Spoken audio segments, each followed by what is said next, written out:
Good evening all and welcome. Tonight's video has been graciously sponsored by Skillshare. This amazing platform offers a huge variety of online classes on literally anything you can think of, taught by the experts themselves. And with many of us now being stuck at home a hell of a lot more, it might be time to brush up on your existing skills or learn something entirely new.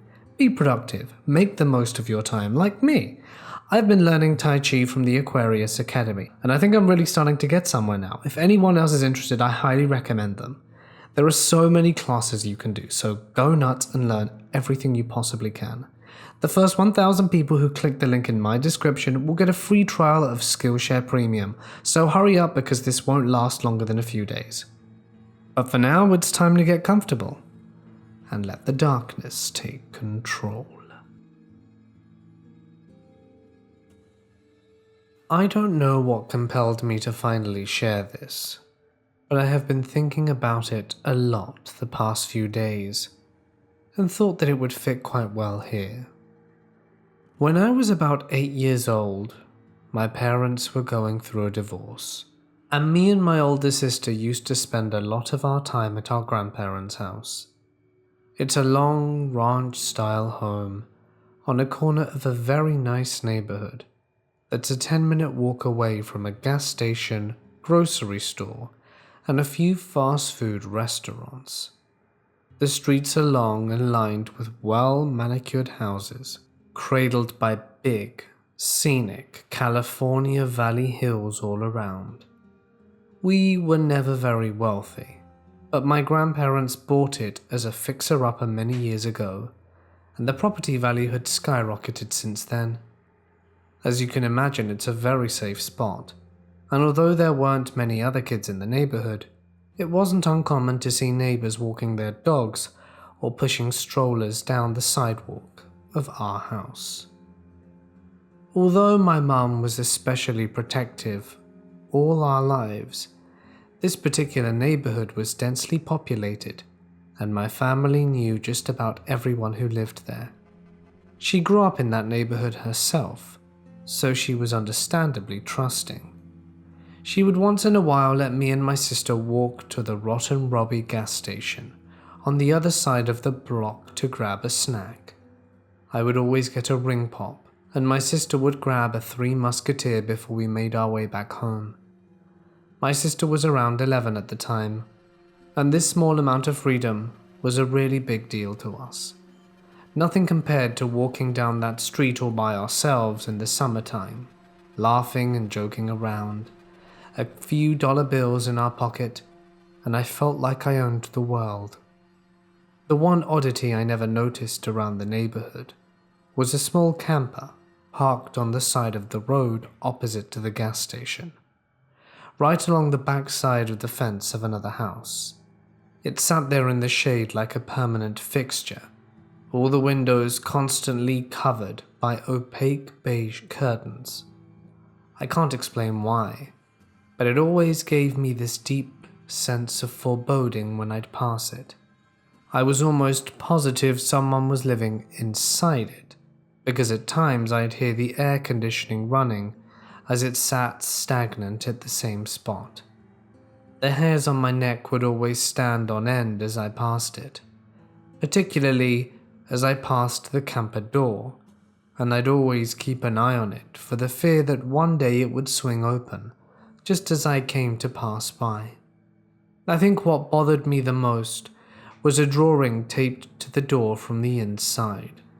It was extremely messy, a sketch of odd lines in a brown-colored pencil that was frustratingly indiscernible. I could see the outline of something, a vague shape, but could never make out what it was intended to be. I never had the nerves to stop and stare long enough at it to really investigate, but each time I walked by I'd steal a glance. A year prior to the incident I'm about to describe, I was walking to my mum past the camper in the shade. We had just gone to the park nearby, and unfortunately had to pass the camper before we could cross the street and continue walking. I didn't want to seem afraid, so I kept on walking right behind her and didn't object when she walked past it. This time I felt a little more brave. I was frustrated not being able to decipher the drawing for so long, and while my mum was feet away, I stopped in front of the camper door and took a moment to really look at it. Upon closer inspection, the paper was filthy. I remember doing a project in elementary school where we soaked printer paper in black coffee to make it look aged, and that's what it reminded me of. My mum walked on without noticing I'd stopped following her, but my eyes stayed fixed on the indistinct mass of dirt-caked scribbles until I could make out what looked to be a tiny malformed face. My stomach turned. I immediately felt cold and disgusted as my eyes trailed over the rest of the image. I didn't know what kind of creature it was at the time, but now I can look back and say that the drawing was a badly deformed fetus inside a mass of large, perfect circles, like those made by a circular ring ruler. Its face was concentrated as if in pain. It was so graphically disturbing, and it seemed to portray this odd sense of suffering that stuck with me for days. As a child, I didn't know how to process it, and the mental image still makes me feel sick whenever I think about it. I'd never seen anything like it before. Adrenaline flooded my body and my chest hurt with fear, but I selfishly thought of my glorious little trip for ring pops and said absolutely nothing as I followed behind my mum. This was, in retrospect, a classically terrible idea. It's one of those things you scream at main characters in movies for doing. Ever since my ill feelings towards that camper had been elevated by the drawing on the door, I thought about it every time we drove by, and about a month later my mum once again graced us with several bucks and permission to walk down to Rotten Robbie and grab our respective snacks. I thought about telling my sister about what I'd seen on the way there, but she was older and braver, and I was terrified she'd make me cross the street with her to check it out. It was a bright sunny day, and I told myself with false certainty that nothing was going to happen if I didn't acknowledge it. Maybe it would go away. We walked past the camper, and it was thankfully uneventful. On the walk back, I was feeling more comfortable and was focused on fighting open my candy wrapper while my sister walked alongside me. We passed the camper a second time, but I didn't give it half as much thought as the first. I don't remember what we were talking about, but I recall being interrupted mid-sentence as my sister softly yet firmly said my name. There was a distinct fear in her voice that immediately set me on edge, like a bucket of ice water. All my senses heightened, and I became aware of everything, including the sound of haphazard footsteps about 10 feet behind us. It was accompanied by a heavily rustling sound like a heavy backpack, and nervously, I turned my head to look. A man with a long, unkempt beard, wearing many layers of ragged clothes, stood behind us, eyes unmistakably burning into the backs of us as he walked. His movements weren't normal. It was a drunken shuffle, like each of his feet were unimaginably heavy and needed to be moved one grand effort at a time. His shoulders were skewed, head tilted downwards with a strange arch of his neck. I could hear his shoes scraping the gravel with every step, but rather than seeming genuinely intoxicated, it was as if he was intentionally meandering in our direction like a zombie, with the direct effort to frighten us. Behind him, I saw the camper door was wide open for the first time in all the years that we'd spent living there, and realized this was its sole inhabitant. "He's following us," I choked out, tears filling my eyes. My mind was spinning as I stared straight ahead. The wide street and sidewalks, abnormally empty all again. My sister grabbed my hand. She squeezed it hard enough to hurt without looking my way. speaking carefully under her breath. "On the count of 3, we race home," she told me in a very serious tone. I couldn't reply through the growing lump in my throat, but every single cell in my body understood we had to put some distance between us and this man as quickly as possible.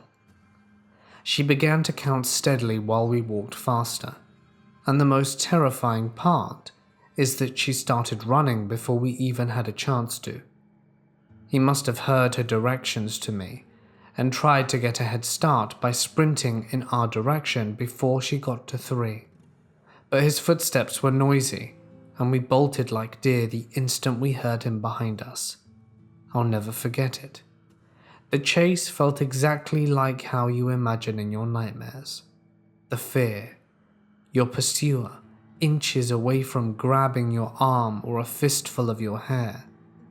I pictured myself being dragged into the van with nobody around to see nor hear me. We ran so fast we didn't even have to breathe to scream.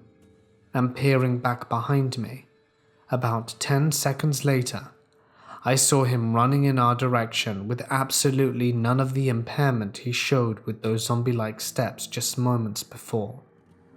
I think back on it now, and he may have been deliberately pretending to be handicapped to lower our guard so we wouldn't start running. The thought is terrifying, but I can't rationalize it any other way. We made it to our grandparents' house, and without looking back behind us, yanked open the stubborn old door before slamming it closed, scrambling past their excited dogs to get as deep into the house as possible. I don't even think we locked it, as our main goal was getting within the line of sight of any adults as quickly as possible. My mum was talking to my grandpa at the table and gave us an amused look when we bound into the living room.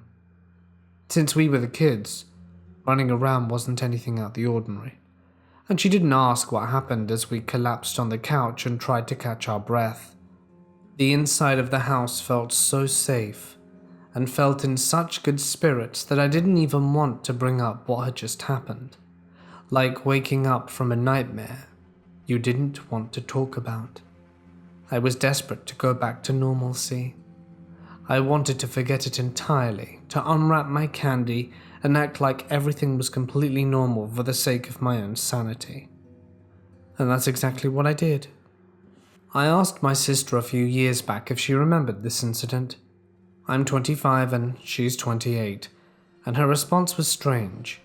She remembered immediately without the need for me to prove details, but she quickly waved it off and insisted he had to have been a bored homeless man looking to spook some kids walking home, with no real intent to harm anyone. I don't know. I like to believe it's some innocent misunderstanding, but like they always say about gut feelings, they're rarely wrong. I feel in my soul he wanted to hurt my sister and I that day. I never told her or anyone else about the strange drawing on the door, and I'm not sure if my sister saw the open door and connected him to the camper or not.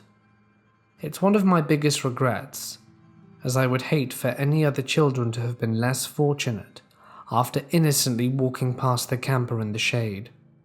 I believe he may have chosen the spot between the park and gas station deliberately, due to the number of children walking around the area. I never saw the camper again after that day. I'm not proud of how I handled this, and would encourage anyone who finds themselves in a similar situation to contact authorities immediately for the safety of others around. I don't know if this whole story comes off as melodramatic, but it was very real and very frightening, in a way I can't ever forget.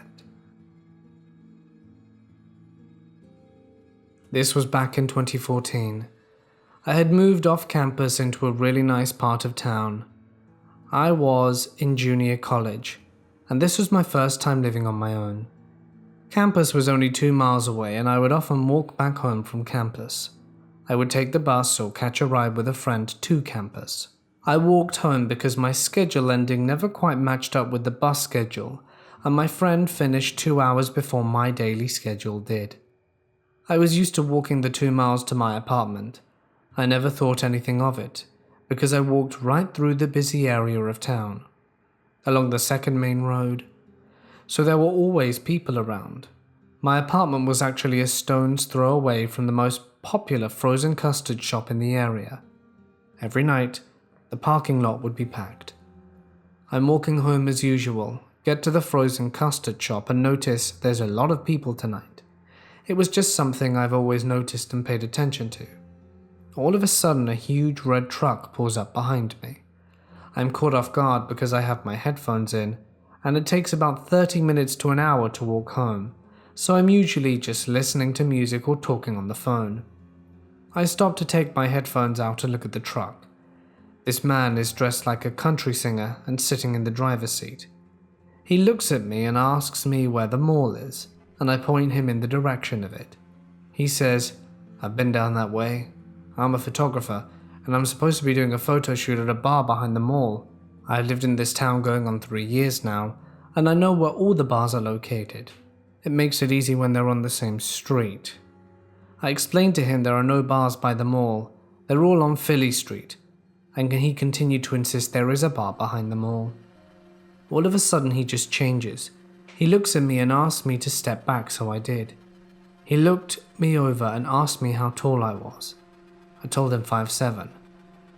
He asked me, "I'm doing a photo shoot, would you like to be a model for it?" I told him I don't like getting my photos taken, and he insisted, telling me I was beautiful and I would look great. I told him my mum and brother are photographers and have tried to get me to model for them, and I don't like having my photo taken. Almost like he's given up on the tactic, he moves to another, then asks me where I live. I told him not far, but he wanted more info.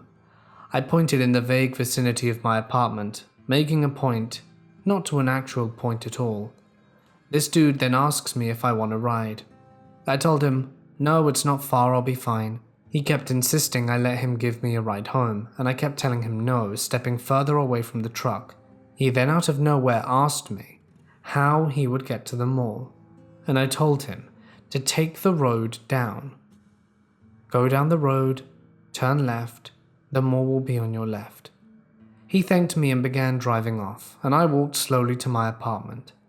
I watched his truck get to the light, and instead of turning like I told him, he went straight. Going straight leads into a small residential area that you need to know this town well enough to get through. I lived in that town from 2012 to 2017, and still can't figure my way through there. I made sure the truck was completely out of sight before I hightailed it to my apartment and locked the door. My dog didn't quite understand what was going on. All he knew was he had to go potty bad. I tried to distract him for 5 or 10 minutes to make sure the coast was clear. My heart sunk when I finally did take him out. The same red truck was parked near the parking lot behind my apartment building. The truck didn't belong there. I'm one that memorizes all the vehicles that are normal for the area, and no one had a red truck like that one. I went back in and texted people describing the man and the truck to them in case something happened to me. And I did not go back out for hours. When I did, the truck was gone. Never saw the man nor the truck again. So to the guy who wanted to take me in front of the most popular venue in town on my way home, let's never meet. This happened about 3 years ago. I was 12 at the time, and I live in quite a large town. However, my house was relatively close to the center, and it was roughly a 5-minute walk. I had ordered a book at the local bookshop and was going to collect it.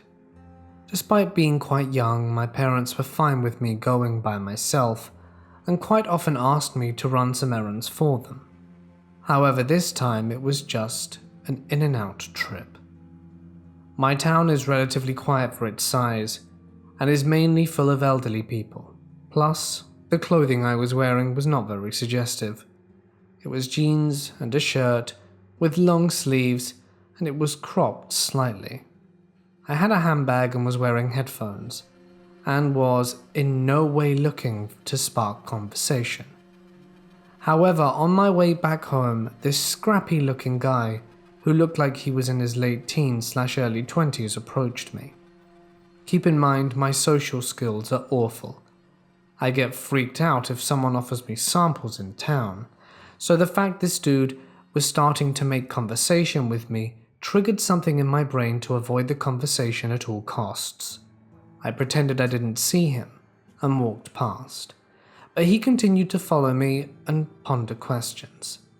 I turned my music down to hear what he was saying, but still pretended to ignore him, and he ended up asking me if I wanted to see his van. I snapped and turned to him asking if he was stupid, then carried on walking. He kept following, so I built up my confidence to ask a couple having coffee to get rid of the guy for me. When he saw I was talking to people and they were pointing at him, he walked away.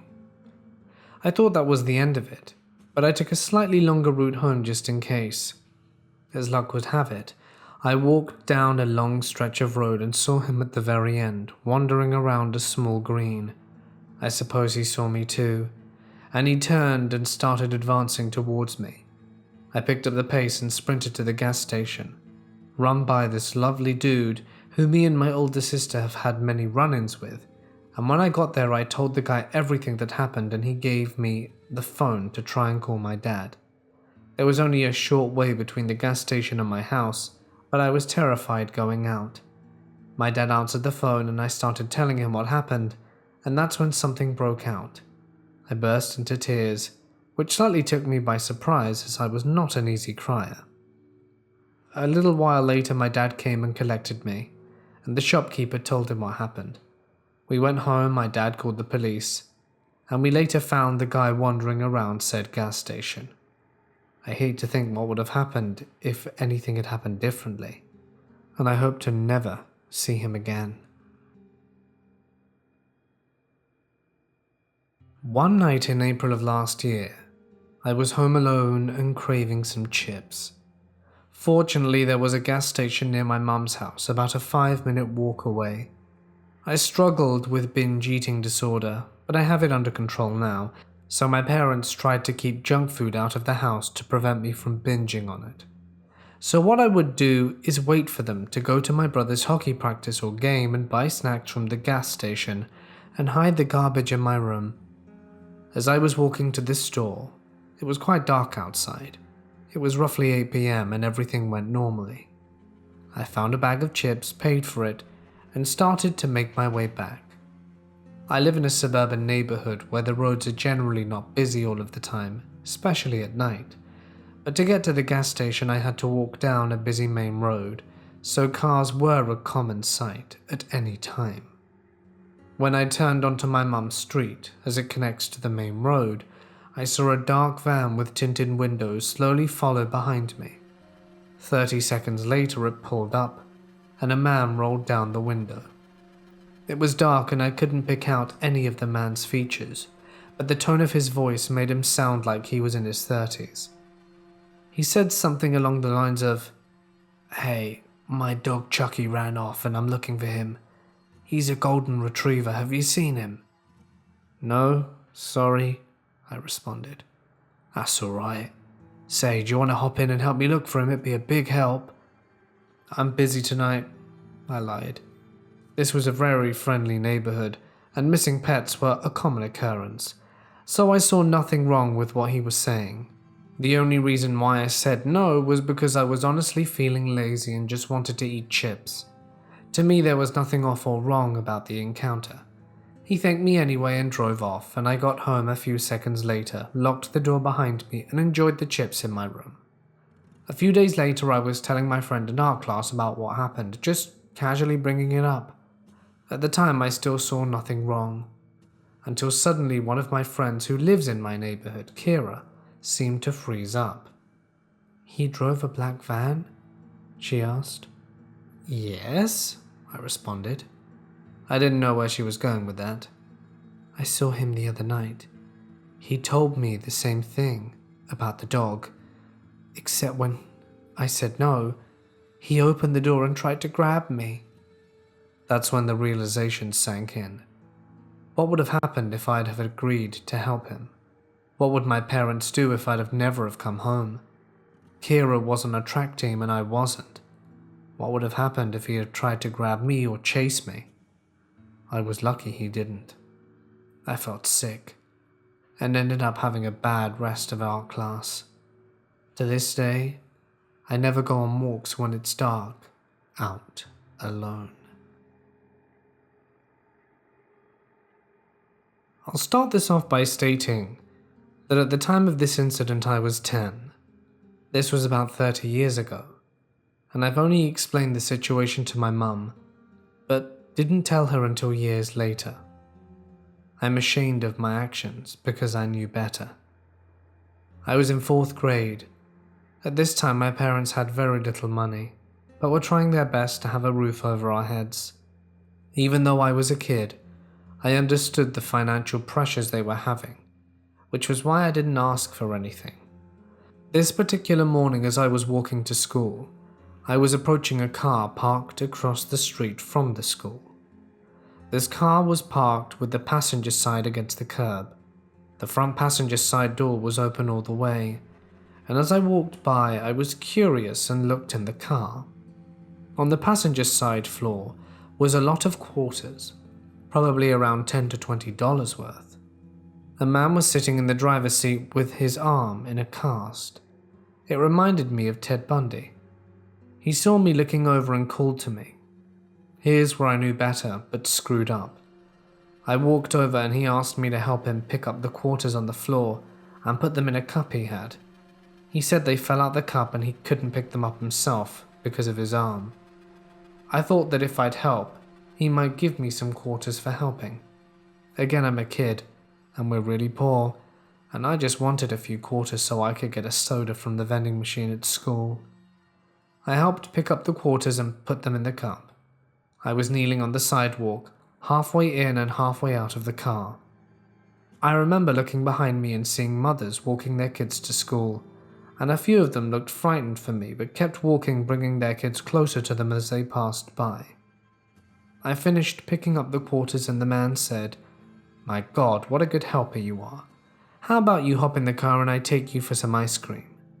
It's 7 o'clock in the morning, and he wanted to take me for ice cream? Yeah, that's unlikely. He began to reach over to grab my arm to pull me in, but at that moment a voice as clear as day told me to get up, get out of the car and go to school. I knew immediately what that voice was, who it was from, and you don't hesitate when you hear its voice. You just do what it says. Yes, for me and my belief, I can say with certainty that it was God. It wasn't the only time I'd heard that voice, but I knew it was him. I understand that others don't believe, and that's okay. I'm not telling the story for my beliefs, but it's the reason why I wasn't taken that morning. Once I heard his voice, I stood up and told the man I needed to go and ran to school. I could hear the man calling out, saying he'd give me some quarters if I go back to him, but it didn't work. I obeyed the voice and went to school. Not a word or look behind. I also never walked that way to and from school again. That was the short walk to school, but I didn't want to risk it, so took the long way home after. I did hear that the man in the car was a child predator. He had apparently taken kids, and a child in particular was found by the police soon after. Thank God the child was safe and the man arrested. I realized I actually dodged a bullet there, but I was ashamed of my actions. I was greedy and placed myself in danger even though I knew I could have been taken. And who knows what could have happened to me had I not heard the voice. When I was in elementary school, I ran away from home. I think I was upset because my parents were giving my brothers more attention than me, which wasn't that rare to be honest. I'm the middle child, and while all three of us have our issues, I was considered the least challenged as my older brother has autism and my younger brother has really bad dyslexia, and I was always expected to be a straight shooter. I remember packing my backpack and writing a note saying that I was leaving it on my parents' bed while they were gone, and I got about a block away when I saw my dad's truck heading towards the house. I was far enough down a side street that he didn't notice me, but a minute or two later I saw him speeding down the same street heading from the house. I walked a ways away. I think I stopped at a church to sit for a while before I began walking again. A few minutes later a van pulled up and a man rolled his window down. He said his dog was missing, but that he had the puppies with him and asked me to come help him look for her. I immediately saw the red flags that were drilled into me and started running in the opposite direction.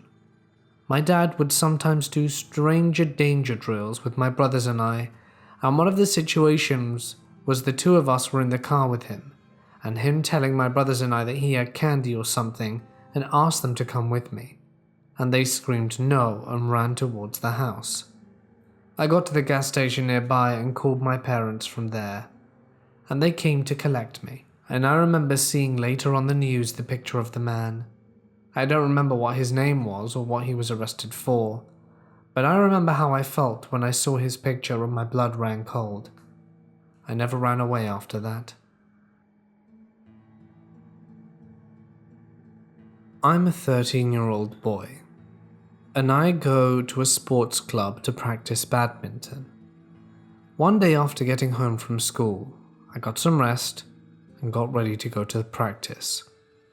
The route I take is quite long compared to the other routes my friends take, but I enjoy cycling, so I always take the long route both on my way there and upon my return. On the way there, there's a gas station and a supermarket right besides each other, so while on my way to practice, I thought I could stop and grab a drink or something to eat. I parked my bike by the bike stand, where there are plenty of other bikes parked. I live in Copenhagen, Denmark. Almost everyone has a bike here, and I head into the market. I grab my things, and when I'm done, I come back outside and see a guy who's quite tall, wearing all dark clothes. He was about 6'5" and was standing right beside my bike. He was so close he had to move before I could even get mine out. I quietly said, "Could you move, please?" in Danish, of course, and he answered with, "Oh, this is your bike. It's pretty nice." "Yeah, thanks, I'm kind of in a rush. Excuse me." The man stared at me for a while, but then moved aside. I unlocked my bike and got out of there quickly because, to be honest, I was a bit freaked out. But I've been given the talk about stranger danger many times by my parents, that it could really creep me out if there was something suspicious or something. I get to practice with my friends. I'm there for about 2.5 hours. We shower and then got ready to head home. It was around 9:30 when I was done, and this was late in December, so it got dark really quickly. At about 4 or 5 p.m. the sun would start to set. I went outside to grab my bike, and beside the bike stands there was a huge container, which was being used because they were renovating some of their things inside the club. And even though my bike was pretty far away from it, I could see someone standing and leaning up against the container staring right at me. While I was unlocking my bike, I tried to peer harder to see who it was. That's when I noticed. It was the same dude from the supermarket. He'd followed me to the club and waited for me to come out after finishing. That really creeped me out. At this point I was panicking.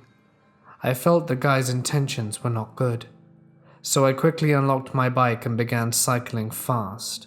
While cycling, I saw a beat-up old grey car that was driving up so fast to reach me, and when it did, the windows rolled down, and it was the same creep, and he was shouting things like, "Oh, don't be scared, I want to talk to you," and stuff like that, which I really didn't want to hear as I was panicking. I decided to take a route where only walkers and cyclists can use, and rushed home in about 5 minutes.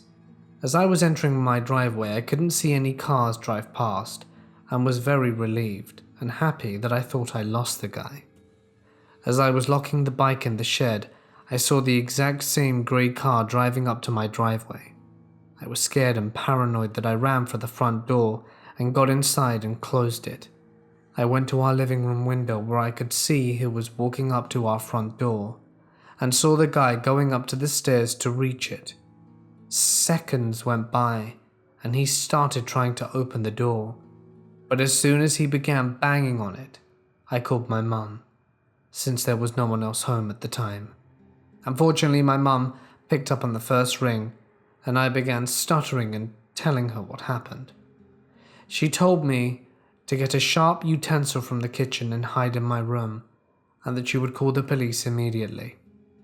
I went to the kitchen, did as she said, but before going to my room went to the front door, and there was a window on the left he couldn't reach, or else he would fall off the stairs. And I shouted that the police were on their way and that I was armed, even though I was stuttering through the whole thing. Minutes felt like hours, and I could see the blue sirens from the kitchen window. At that point I dropped the utensil and went out through the back door to quickly get the cops, and told them what happened. While talking with them, my parents came home, hugged me tight, and I was crying. They searched our back garden and all over the house to see if anyone was hiding, but they couldn't locate the guy. What I think happened was that he got scared when I shouted out the window and left in a hurry, because there were visible skid marks on our driveway, which were of his car, and that's how he floored the gas to get the hell out of there. This was the first time something as scary as this has ever happened to me, and I hope no one has to go through what I did. I just hope I never meet that creep again.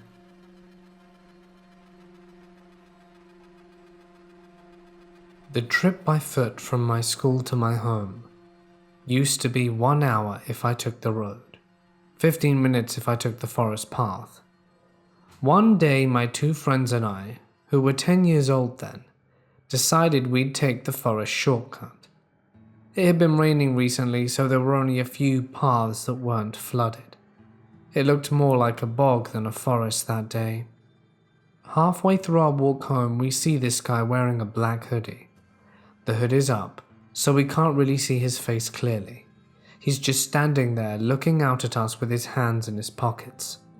We start walking faster, and every so often we look back, and he's making his way around the flooded areas to follow us. Every time we look, he slows down and stops and simply stares. What's worse is that the paths available to go around the flooded areas were foreign to us, so we had no idea which direction we were going.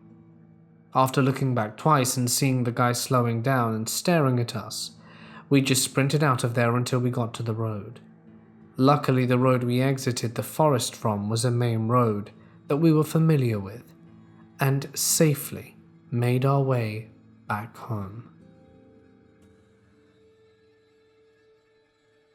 When I was in maybe 3rd or 4th grade, a guy in a truck pulls up next to me as I'm walking home. I'm still relatively close to the school, so I'm surrounded by kids and parents. He says to me, "Your dad sent me to pick you up," which I know is bull, because my dad doesn't trust people outside the family no matter what, especially with his only daughter. So I ask him, "What's my dad's name?" And he goes quiet, and I can tell he's trying to figure out what to say, and I quickly say, "Oh, never mind, he's right there. You can say hi." Never seen someone speed off so quick. Thank God my dad taught me these things at a young age.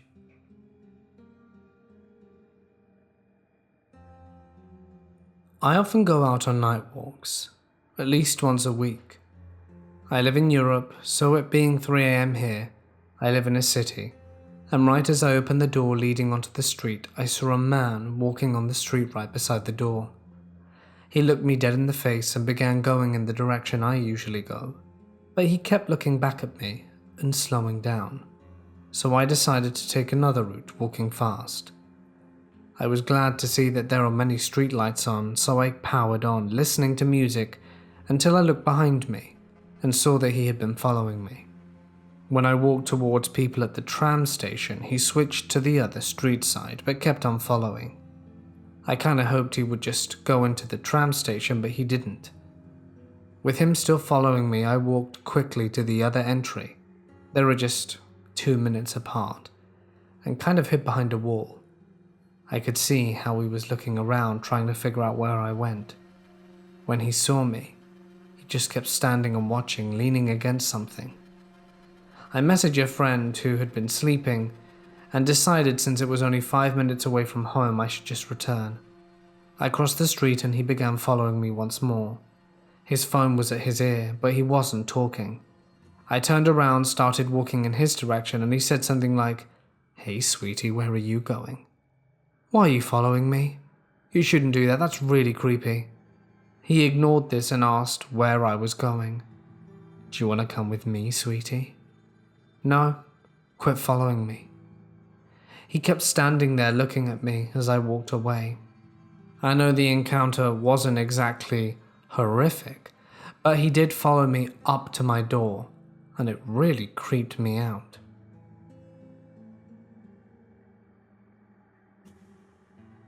Hey guys, it's Mort here. Thank you so much for listening. I hope you enjoyed tonight's stories. If you did, you know what you have to do, or what you can do. It's always optional. I'd like to extend a huge thank you to my wonderful patrons and members. Thank you so much to everyone who signs up. It means a lot, makes a big difference. And if you'd like to contribute a small amount financially to receive a few perks here and there, you can do that, but you can also not. It's entirely up to you. I just want to say, I don't know if I said it before, thank you so much for 250,000 subscribers.